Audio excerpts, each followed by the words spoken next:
It says I'm live.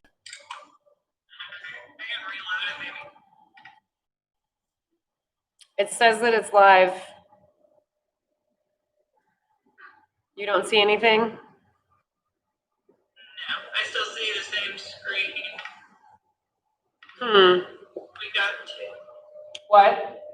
Oh. Do you have a live channel on our? There we go. Do you see me? And I'm moving around? You are. All right. Well, let's try YouTube today. See how you do. Because, you know, I'm exactly sure the difference, but we'll figure it out. Need some glasses. And you could share the YouTube copy with our Facebook folks, right?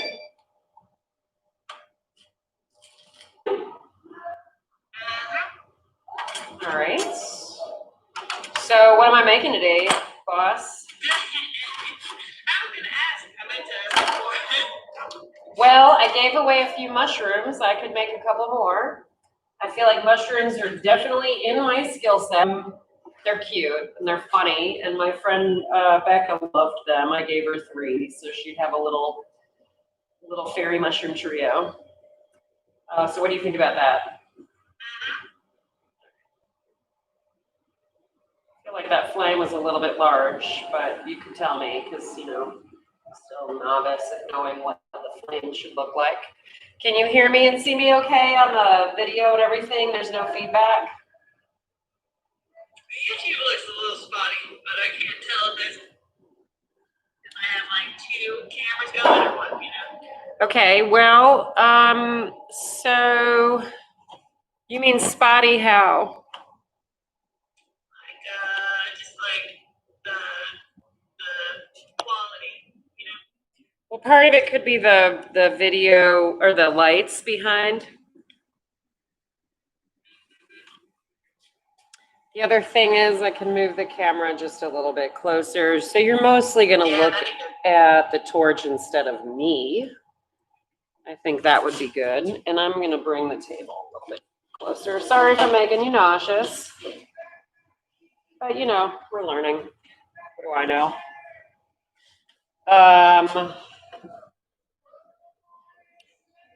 That's cute because I can still see your face. That is very neat.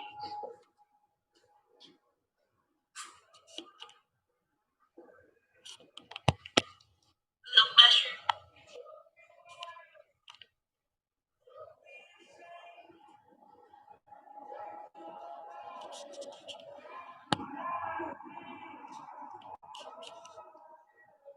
How's that? That looks good to me. Okay. And that's just mostly my hands. No, I go up a little bit.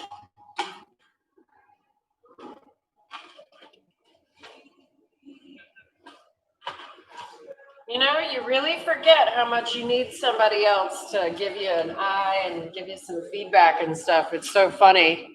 It's like being here by myself all summer has just been so completely, I don't know, revealing, right? How much I need people to help me do what I'm doing. How much you just need another pair of hands. How's that look? Yeah. Hold on, give it a second. Yes. I feel like that looks good to me. YouTube is like a few second lag behind my FaceTime. Yeah, okay. 2 different worlds.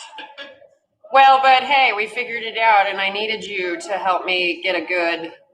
That looks pretty good to me, though. Okay, I'm gonna find where I set my water down. So you're in a video that says test. That's what you want? Yeah, because I got tired of typing in the words.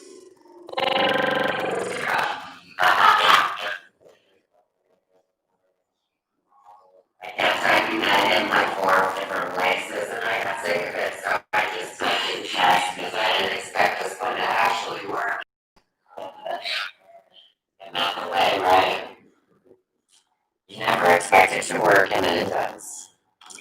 Sorry, my wife. It does not. What? You expect it to work. It does not. Correct. You think you've done it 45 times and it's gonna work, and then it doesn't. It's how it is. Seriously. That's like, as an entrepreneur, that's why we're so darn good at it. Okay, so how's my flame look in the, I can still see you. I'm just gonna move you a little bit right there. That looks good to me. I like that. All right, I'm gonna warm up with a mushroom because they're easy. So give me a play around with these new tools that I bought. A pair of $35 diamond shears off of that which we shall not name because I still have some philosophical issues with shopping with them. This is a little tiny pair of bonsai shears. Jacks that I ordered from Etsy, miniature jacks, and something else I can't remember off the top of my head that I got from Etsy that were a really good deal. It looked like a tool I think I'll use at the torch. And they were made, they're made for flame working, so they should be smaller than what we use at the bench. I don't really want to use what I use at the bench because I think I will ruin my really nice glass blowing tools in a torch. When I look at the tools here, I'm just nervous because they're like kind of charred up and stuff. So I'm okay spending a little bit of money to play around with some new tools that are meant specifically for the torch. Okay, so Sarah, you want to give me some ideas about what to do, like some color techniques? I've got. Have you done any with polka dots? Yeah, you want to give me some ideas about how to make polka dots a little bit nicer? What are you having problems with the polka dots? Well, I'm just thinking more for anybody who's watching and learning that you can help explain some of the polka dot idea, and then I'll probably learn something by you telling me. I've been playing around with it, but there's certainly some things in the torch that I think you could explain better. Yeah, so when I added little polka dots, I wouldn't get you want the tip nice and hot, but you don't need a big gather on the end, so I would get kind of a nice warm tip, attach it, pull back a little, and do sort of the ice cream swirl on top to cut it off. I would give it a little heat and then smooth it out with your barber. Okay. Right at the end. So very close to the end. I'm gonna make a pretty big mushroom cap, just so we can get a little bit more size. And then I'll add some transparent polka dots, because this is white, so anything will show up against white. Now, when you do something like a color technique, would you do the color first and then shape a piece up? Do you do a little bit of both? Because like these mushrooms, it depends on what type of stem I want. If I want a really skinny stem, I actually don't do a whole lot to it at this point, I'll add the color, but what would you do? Like, do you generally have a plan when you add color versus shaping? Yeah, I try to. Especially, I think it's a little easier when you're doing solid pieces like you are now, where they're small, so you're just gonna heat them up. But then when you start, and I think adding powder and grit is pretty straightforward. But when you start trying to blow, and I've been blowing with barb, like what you have there, there's a few different ways you can do it based on the scale you want. Some of them take a lot more time and a lot more color. And I haven't found a way that it reminds me of furnace working yet. Yeah. Well, one thing I've noticed. The furnace, you do a big overlay. Well, wouldn't you say that you have to get the temperatures consistent and cohesive like you do at the furnace if you were going to blow something out? Because like in the furnace, if you have, 3 different colors and they're all different temperatures, and you try to blow, you're going to have something blow out in 3 different temperatures.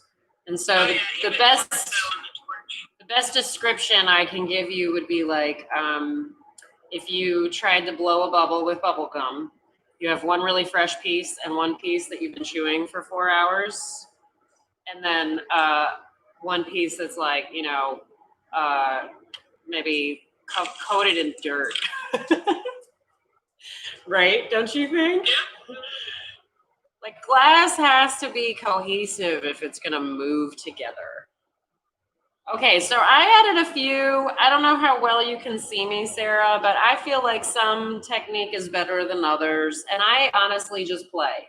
I don't really try to kind of bother myself with too much difficult technique-y kind of things until I've done it at least a few times. As a beginner of anything, you kind of want to play around and practice for a minute. And because I'm gonna leave these polka dots really melted in, now I'm gonna shape up my mushroom, and I might add some more polka dots later. But you really wanna have low expectations for how you do something and just sort of play around at first. And also watching videos in between my lessons with Sarah has been really helpful. And luckily there are so many videos of flame workers and flame workers explaining things. When you're at the furnace and at the bench, you can't necessarily explain things very easily while you're blowing glass. So you might have a narrator, somebody else doing that, but that's a really edited, high edited thing. Whereas with a flame worker, if you're a good teacher and a good flame worker, you should be able to sit here and explain what you're doing. And luckily YouTube and Corning's got flame working, right? Yeah. And then who else does like free flame working lessons besides Corning? There's a bunch from conferences and stuff. Yeah. I find it's easier to find good artists making things. I was struggling a bit to find straight beginner stuff from somebody who's experienced explaining like the basics. I've found a few people who do. You can. Well, that's what we're gonna do. That's what people do when they first start out. We're gonna give people all the basics because, as you can see, I'm struggling. So like I can teach you, you know, I can talk about the sort of technical side of glass, but when it comes to flame working, gosh, I just have to play. And I know I'm doing something wrong here, trying to get my stem a little bit thicker. You want to help me out, Sarah? I want my stem. Okay, so see how, let's ignore polka dots for a second. I have a really big little blob that is fine for my cat, but I want to give more thickness to my stem so that I can make a mushroom that actually isn't so top heavy. What would I do? I would have a punty on it and then heat that back in. So you're trying to heat behind the polka dots, right? Yeah, I want to heat this area and get some mass there. And you know. Flopping around too much. Yeah, so punty the cap end. Yeah, but keep, have 2 punties on it. So I'm using a clear punty, yeah? Yeah, okay. Whatever you want. I mean, clear if it breaks off funny. You can, right. Get rid of it. So I could use either whatever color punch you want. The same color or clear. I started flame working. I did not utilize my punties as much because they are, you can detach it and detach it so quickly on the torch. Whereas in the furnace, you can turn up on a punty once. So do you want to? I might do it twice, but it's a bit more labor intensive. Yeah. I would say try to use more punties.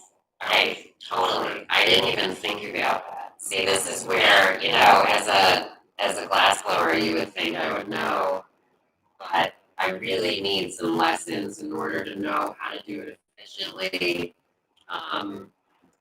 And Sarah and I are just going to keep, you know, kind of playing around because I'm going to struggle just like any beginner. And this will be fun for anybody. Like Tammy is really loving these videos, and she's the reason why we started. Yeah, and she's been giving us some good lessons on videos. Okay, so that helps immensely. Now would I dismount or keep going? Do I want to keep it attached for a while? Does it matter? It doesn't matter, whatever's easiest. I would say it depends on where you want to work on it. So if you want to finish the cap and then punty and then finish the stem, I would dismount and then do your cap. So I think you still have a round cap. Yeah. Like that cap. I'll finish it off with the punty on the bottom, but okay, emergency. My punty is starting to crack. How much of the punty do I want to keep in the flame? How deep in the flame? Because like I've got about a half an inch of crackage on my punty. So it always makes me think that I'm not heating my punty deep enough, but I don't want to get it too hot, right? No, yeah, you definitely don't want it too hot. Okay. You're attached to something else, so if it does break, it's not the end of the world. So I don't really care about crackage on my punty. Just fan it in the flame and deal with it. Yeah. Okay. Yeah, I would. I would care if that was your only punty. Gotcha. Okay, so yeah, like punties and flame working and furnace working are sort of it's like they're related but totally different family members, right? They're like Yeah, I would agree with that. weird second or 14th cousins. Because a punty and furnace work, you punty and it's immediate. You really don't want to punty until you're almost done with the piece, Sarah was saying. But puntying here is cool. This is actually so much easier.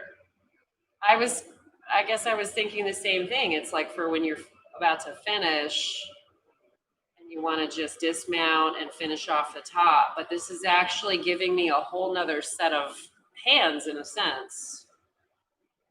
All right. In general, what I've seen is if you want something really hot and you're trying to ball it back up, or you're just trying to cook it to death, having two handles on there just makes it that much easier to control. Yeah, and when you think about how flexible these rods can be, it makes it so much different. It's like, oh, just grab anything, just punty it. It's okay. I feel like there's really some basic beginner stuff that you can do here that actually be so much more, I don't know, just playful. It's fun. Because now I'm like, oh, it's not just a mushroom. I could make little miniature snowmen. That's in my wheelhouse. Yeah. Who wants a snowman? I need a little mini pumpkin. I could do that. I need abstract shapes. Like when I think about the animals and the fish, my fish will all end up looking the same. And animals, I'm just not going to be good at it. I know that. So I want. Do your fried chicken. Yeah.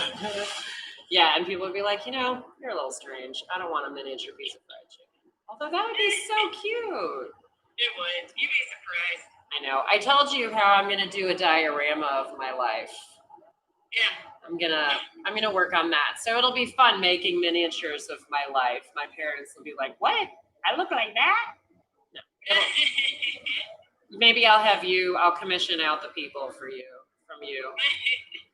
Okay, so. Then they'd be like, Sarah thinks I look like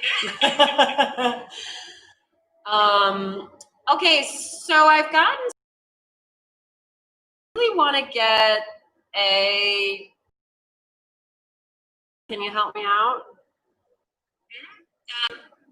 Oh, I could punty the bottom. I could flatten the bottom, punty it, and then dunk it upside down, right? Is that what you do? Yeah. Okay, I can do that.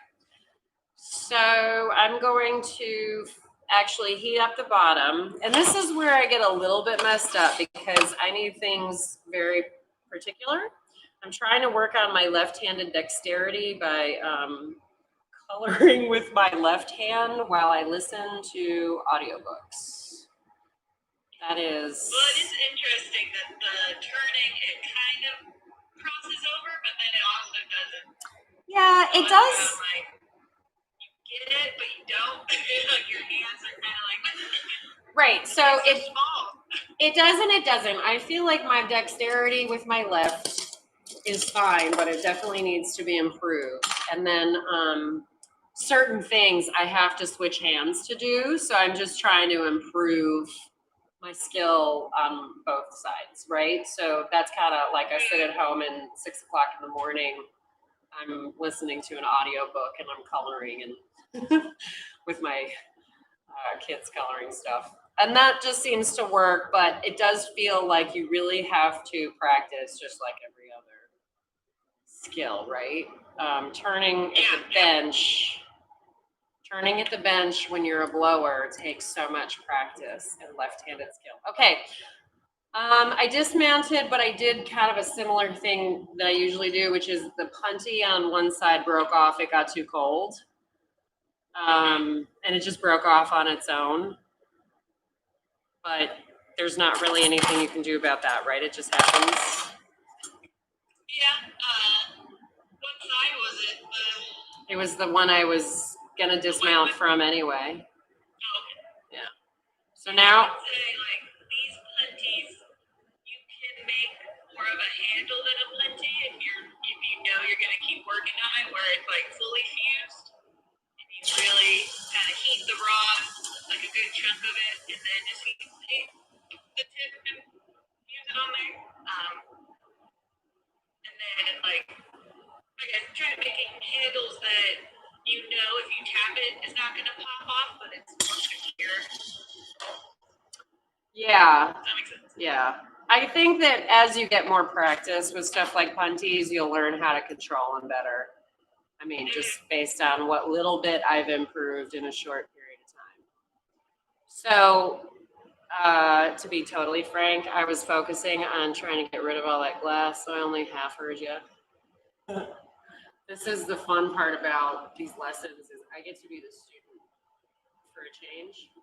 I've been a teacher for so long. I get to remember what it's like to have fire right in front of your face and try to listen to somebody. It's hard, just for the record. It's really hard to listen to what Sarah's saying. Know your plan. What? I found like to have a plan, but not really. Yeah, totally. To react to like brand new things, like oh, that would happen. Well, it's just so different. I've been working with glass since 1994. Do the math. And give or take, I took a couple years off here and there, but I am having a whole different experience learning this time. And it's really good. It's actually teaching me a lot about sort of what how much effort us to. There's no doubt that when you have something fiery and scary and something that you've been working on for a minute, you really want to do well. Okay, I'm gonna pop it upside down one more time and just to get a little bit more rounded of a cap, but otherwise I feel like it looks like you see it? Yeah, it is kind of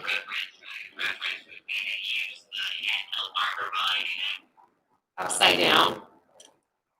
No, just as you're in the, you can do it in the flame now too.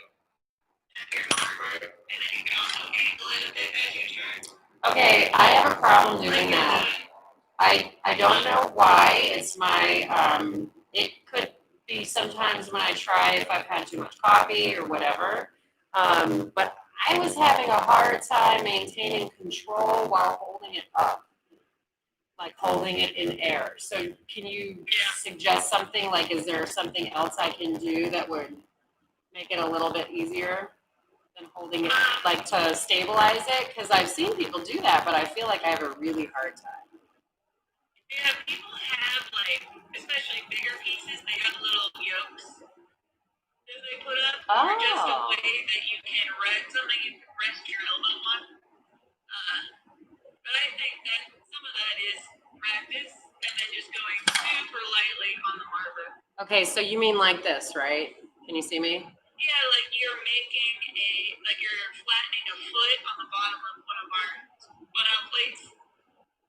So Yeah, I'm gonna just heat up my cap and then keep my back end just flashed.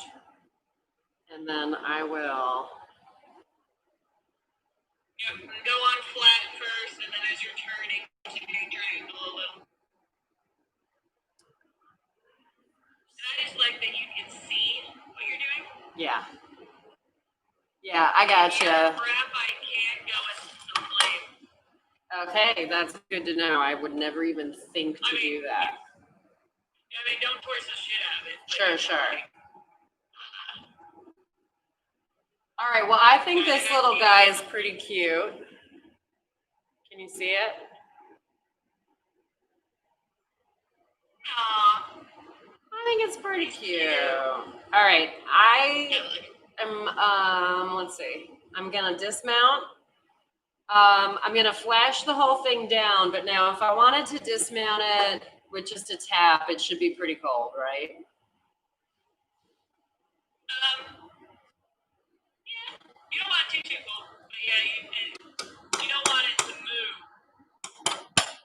move. Okay, now I dismounted and I still got some gunk stuck to the bottom. And now I'm not gonna worry too much for right now. I'm just gonna heat it up and smash it flat. But what would you suggest in that situation if I have a piece in my tweezers? It's really small. I don't want to lose it, but I want to get some stuff off of it. Would I put it back on a punty? You could, or just pick off that part with tweezers really quick. So, like, you would just hold it with a tool and pick that off? Yeah. Well, I'm just flattening it because it actually just gives me a little bit of a mushroom lily pad thing.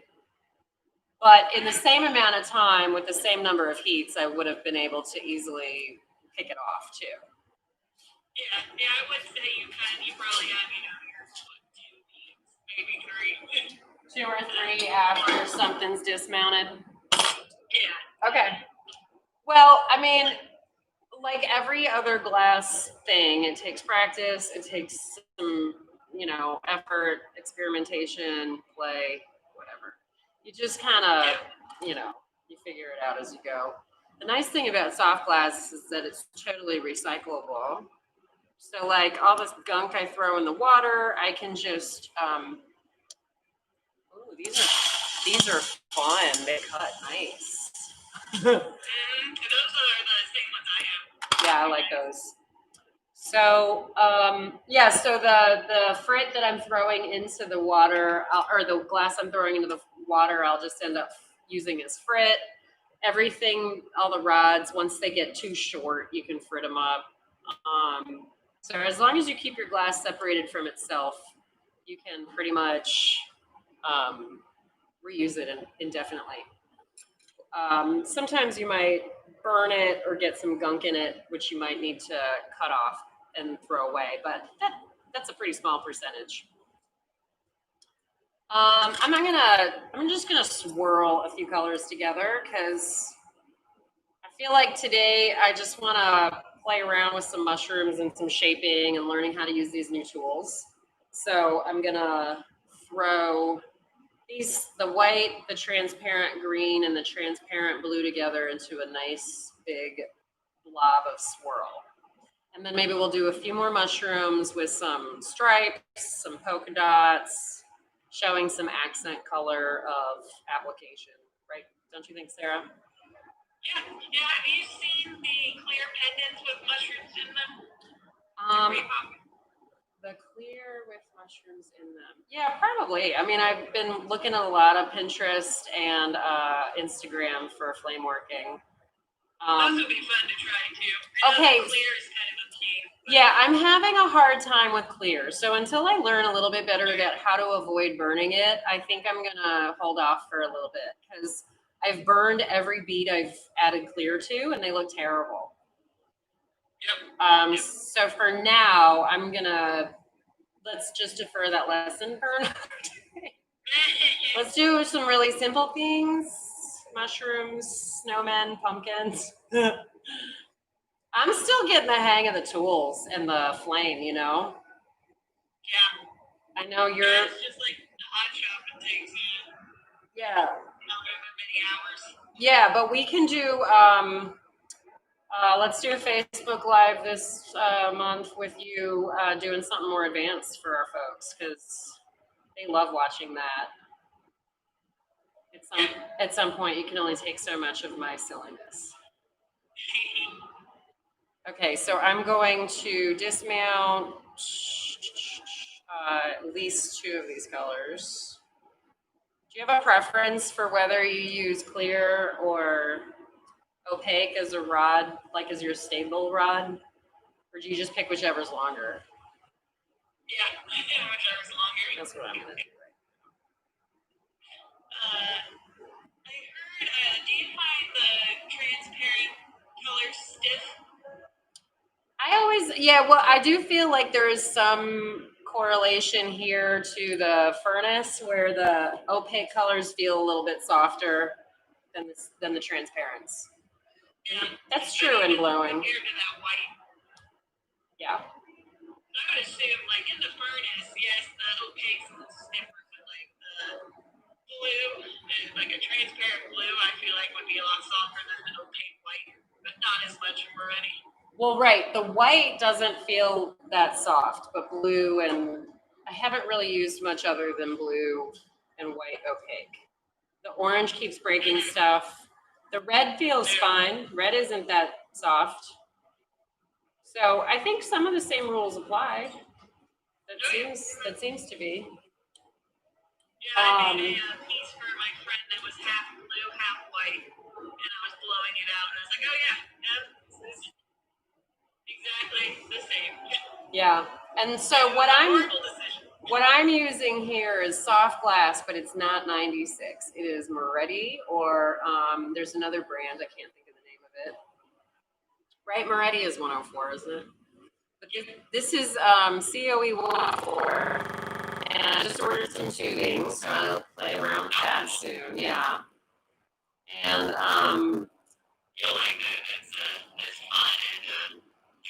yeah, and I'll teach myself how to blow tubing. That'll be exciting. Yeah, yeah. I was watching. I watched the other day? Shane Farrow, I think. Yeah. There's a lot of people online who are really cool to watch, and they're very.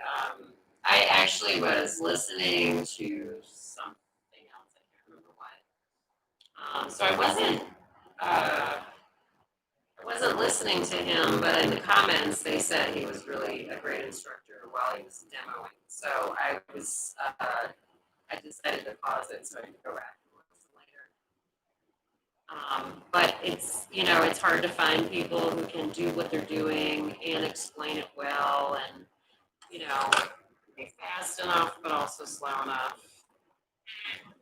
So I'm pretty slow, but that's okay. Okay, so I'm gonna make a little mushroom. I'm gonna get the shape started, and then you can maybe give me some other color techniques to do. What do you think of that? Before I dismount, I will add some stripes or something. Yeah, I was gonna say stripes, sort of like drawn on painting pattern. Yeah, we could do that.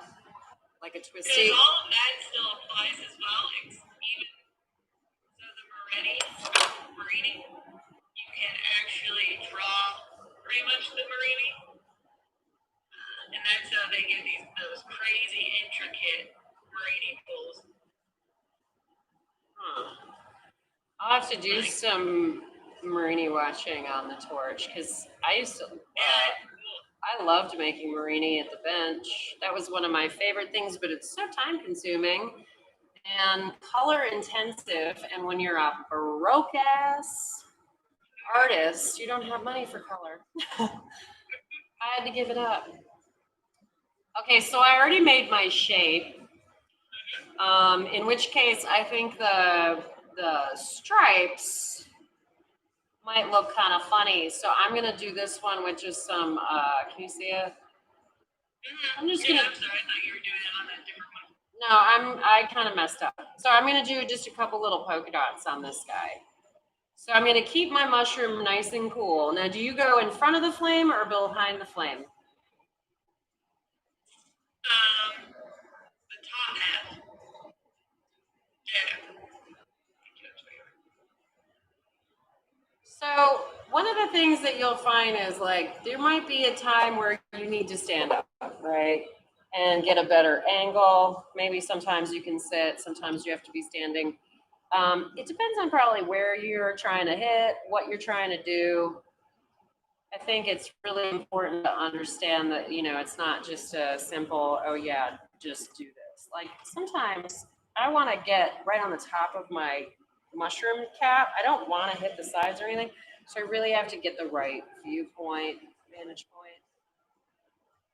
And I'm going to hit just a couple more. And I don't really have a good technique for this. I think maybe this is what I want to do, right? Yeah. I mean, the nice thing about mushrooms is who cares? They all look goofy. And they're sort of supposed to. Yeah, but it looks like you're using the flame really well. I found it took a while to figure out where to get your best heat. And then also, like, turning the flame down. Like, you could turn the flame smaller to do the polka dots and then turn it back up to flash it. Okay, good idea. I didn't really think about that either. I never do it because we're used to glory holes. It's the same thing. Yeah, like I don't usually adjust anything like that. What I got. Yeah. Well, I mean, like certain glass blowers have pedals that'll push and it'll cut it down to small, and they can hit a pedal and it'll go back to big. well, so for me, this is all a matter of exercise and practice. And now I'm just playing. And I've seen some really weird looking mushrooms, so this one fits. And at this point, I've covered it so much in white that I could even think about just doing like a full-on overlay and practicing that. Because that's another thing that I'm watching on the videos is they just strip on color until they have as much as they want, right? They do this. So like, let's say I don't want polka dots anymore. I want a white cap. Or, hey, let's pretend like I always meant it that way. Sure, I meant it. Hey, wabi sabi is the story of my life. Do you know what wabi sabi is? I just saw somebody created a wabi sabi account on Instagram, and I was like, gosh, there has to be more. I don't know. It was just somebody that I follow, I guess. Hey, that looks pretty good. I covered it pretty well. I don't see a whole lot of the green come through. That looks nice. I'm actually pretty impressed how much you can add a bit and sort of seamlessly put it in there. Yeah, that looks all right. Okay, it feels like it's starting to crack, and I'm worried that I'm going to lose the whole thing. So I think I kind of don't mind the shape. I think it looks pretty good. I think I'm just going to dismount it and flatten the bottom. Or should I punty it to flatten the bottom? Yeah, I would punty it. Okay, one thing I noticed, Shane Farrow and some of these other really advanced folks, they figure out how to do like the two-handed rod thing. I think that looks really hard. Can you do that? Hold something in one hand so you have basically three things in the flame? More than what you're doing now? Yeah, they were like heating and holding in one hand. It looked really scary. I feel like I'll probably burn my face. I can hold something and heat in two hands, but I can't really turn the thing up. Yeah, I think I would burn my face, so we're not going to do that. I'm a little bit accidental. It doesn't seem necessary right now. All right, so I think my punties could use a little bit of work. Not quite on center, but we're all right. I'm gonna fix my bottom. Now this is where you might if you were, the mosquitoes in here, so awful.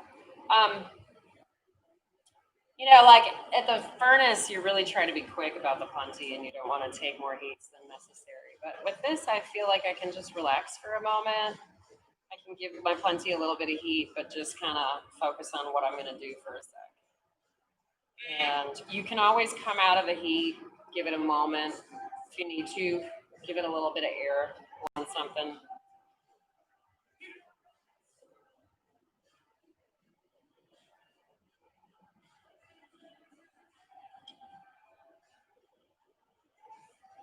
So all I'm going to do now is just shape it up nice and clean. This is mostly just an exercise.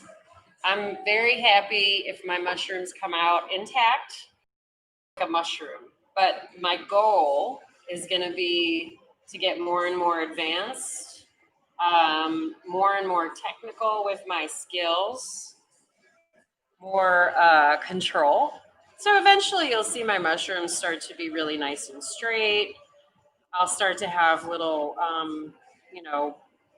fancy color applications. But because I like, first of all, I one of my favorite foods. We eat a lot of them. So anyway, I like mushrooms, but I also like giving them away. They're cute, they're fun, they're sort of neutral for anybody. I don't have to worry so much about selling what I'm making right now. This is just, gas is cheap and the oxygen is free. So I can practice on something, but you'll see if you see my progression at all, and I'll take pictures, my mushrooms will start to get good and they'll be straight and you'll be like, wow, that's a lot of effort put into a mushroom. But, eventually, once I get good at tubing, I'm going to try and do some miniatures of my vessels. The ring pieces that I do, I'm going to try and make those in miniature form. Because that's another thing. It's a technical challenge for me that'll be fun to learn, fun to make. And those also. These, maybe not so much. Okay, I want to give my stem connection a nice sharp angle. Would you just use the little hand marker? This is where I feel a little bit goofy, like I don't have much control. The marker on your torch too, it has that L shape. It's sort of like a V-block. So you can kind of rest it, the shaft of the mushroom in it. Okay, I can't figure that one out, like, without being in my flame. I can go this way, I guess.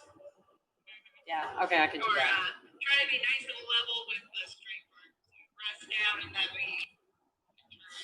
Be nice and level with the straight part. What does that mean? Okay, I think I know what you mean. That ledge. That little ledgy part. Yeah, I think we need a bigger one. This is just a little too tight for me. I feel like I can't quite get it enough control. So, okay, a little bit of investment with the right tools will go a long way when you're learning. You can always hack stuff, but sometimes at the end of the day, you got to just buy it. And I have found through what little bit of impulse buying I have been doing that flameworking stuff is not that expensive. Okay, I feel like my shape is pretty good. I'm gonna just flatten the bottom and box it because I am so warm right now. I have got to be done for the day. I promised we'd be done by now anyway. Now I'm gonna get as good a view as I can. I'm gonna flatten it perpendicular. Let's assume your counter or table is level.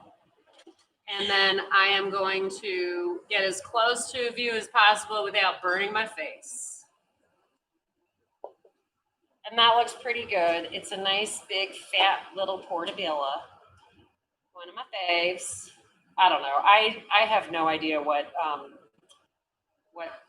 whatever species or what. We need Anne Marie for that. Okay, so it's flattened. I think I'm just gonna dismount and clean up the top. I don't think I'm gonna punty again. Do I have to? Okay. So I'm fanning my tweezers in. I like these because they're kind of medium sized. They give me good control. I don't want my mushroom so warm that it gets any, that there's any movement, but I want it to be relatively not cold. A little bit of glow is going away. Now, where do you tap? The putty on metal, right? Yeah, that's what I do. Okay, I think I need a better tapper spot because I think that's my problem. I think That to me looks like it was fused on there. Your punty went on too, hot. My punty went on too hot.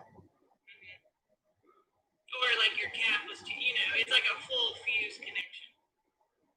My cap was too hot. Yeah. All right, then I'm either your punty or your cap, probably your cap. I'm consistently doing that, so I bet that's it. Yeah. Okay, so punting, again, practice. Figure out what you're doing wrong. If you're practicing at home and you want to know what you're doing wrong, send us a video. We'll help you. Sarah is. Maybe. Well, we'll help you if we know how.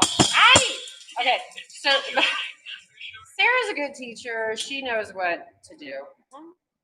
I might lose this one because it might stick, maybe not.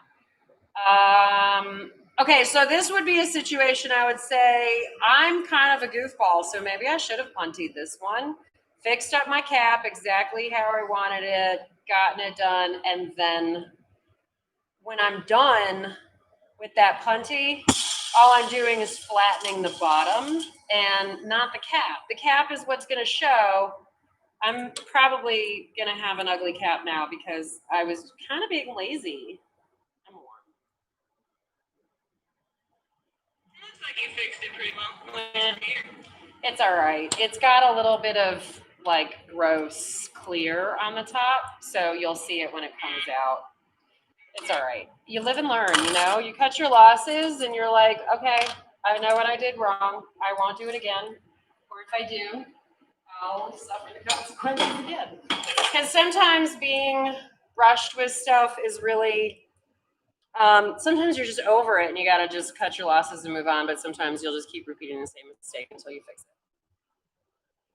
All right, that's it. That's a good point. Maybe next time doing a white punty if you can, because we have such a problem burning the clear, Yeah, because the clear burned right onto my cap, and I didn't. It really doesn't matter because you aren't going to be, using more color, so it's not like a cost issue or something like that. Right, or the punty can be the color of whatever accent I'm using. All right, I'll remember that for next time. All right, that's it for today. Over and out. I'm going to end the stream, and we will post this to our page.